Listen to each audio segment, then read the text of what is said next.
Hello, today I want to share about Genesis 19. In 19, we can see the big crisis, especially to the Lord. And so here is the alert in a crisis.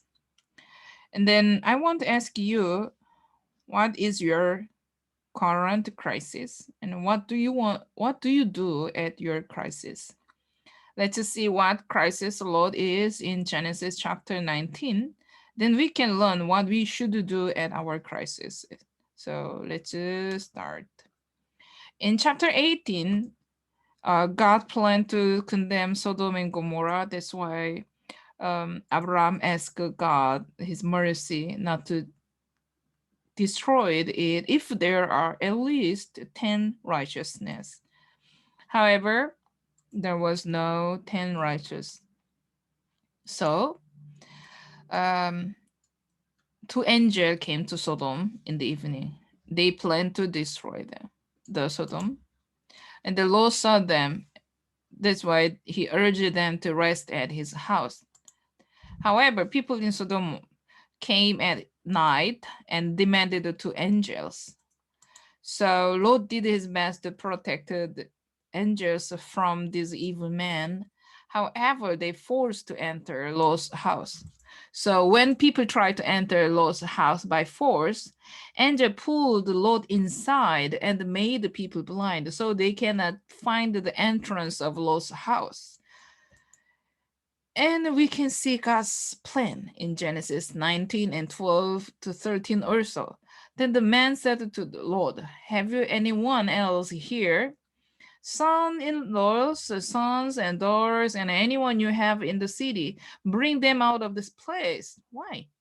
For we are about to destroy this place, because the outcry against these people has become great before the Lord, and the Lord has sent us to destroy it.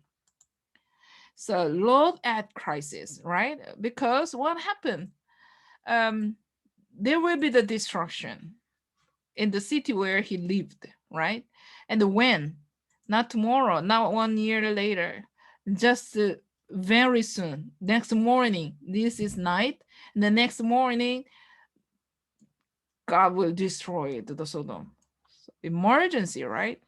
So however, the Lord was received the mercy of God. So the angels told Lot that leave Sodom with your family to survive from destruction. This is the first instruction.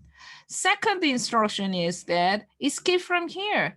Do not look back or stop anywhere in the valley. Just run away from here. That was the two instruction to the Lord. So Lord in panic, and then angels help him to get out of the Sodom.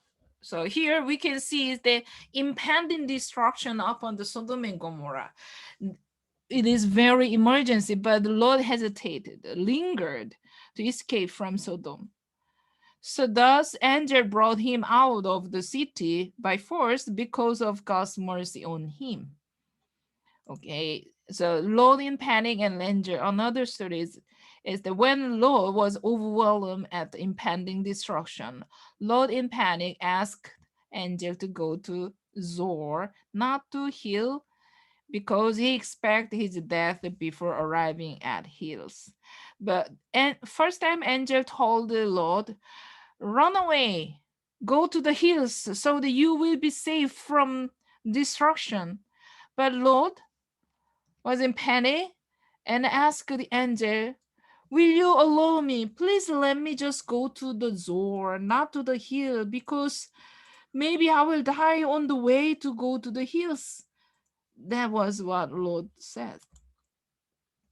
And then chapter 19, verse 23 to 25, when the Lord escaped to the Zor, God action. The sun had risen on the earth, and when Lot came to Zor, then the Lord rained on Sodom and Gomorrah sulfur and the fire from the Lord out of heaven, and he overthrew those cities and all the valleys and all the inhabitants of the cities and what grew on the ground.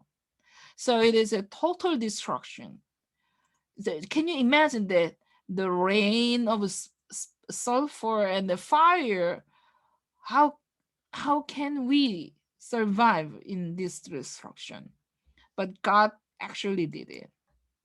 So it is very short time. In the evening, the angel came. The next morning, God destroyed it. So God expressed his intention to destroy Sodom and Gomorrah because of their evilness in chapter 18. And then he decided to destroy them in 19 verse 13. And finally, he destroyed them with the sulfur and fire from heaven. This is what actually did. A very short time, evening to morning only. So at crisis, if we are righteous in God's eyes, he instructs us what, when, how to escape from the destruction. And then if we follow his instruction, we can ensure our lives. Lot's story teach us this one.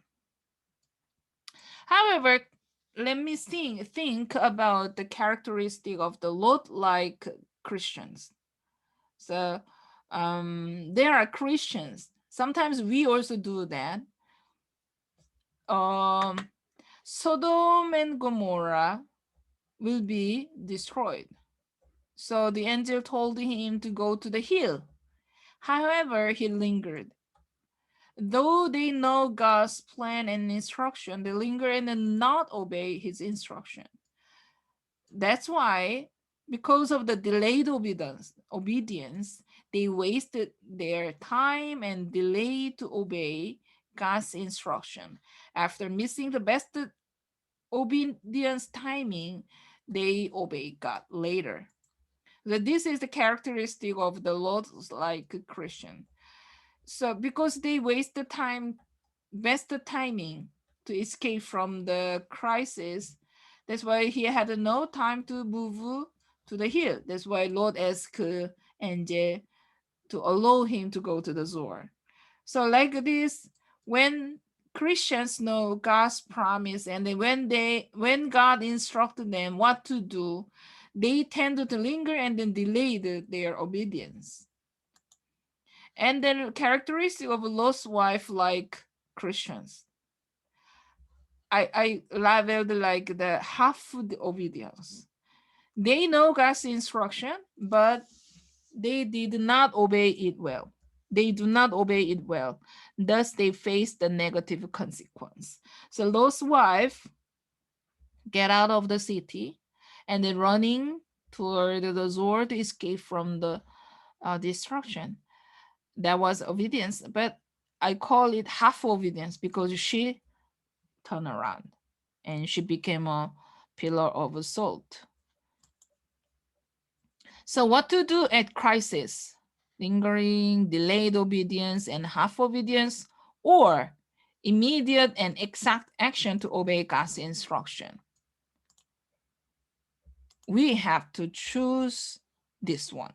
Immediate and exact action to obey God's instruction. Though we pray to God to know God's plan, we pray, Lord, teach me your plan. Lord, teach me your will. However, we do not obey him when we realize it. When we are at crisis, we should act immediately and exactly as God instructs us to do. That is how to be well-being at crisis. So do it. My question is, what is your crisis? What are our crises? Do you know God's instruction? If no, pray to God to know it. If yes, act it. Do it now. Let's remember, know God's will and his plan. And at crisis, ask God what to do. No lingering, no delayed obedience, and no half obedience. At crisis, follow God's instruction immediately and exactly. That is how we should do in crisis. Okay, so do your best to depend on God and to survive from our current crisis by his protection. Thank you very much.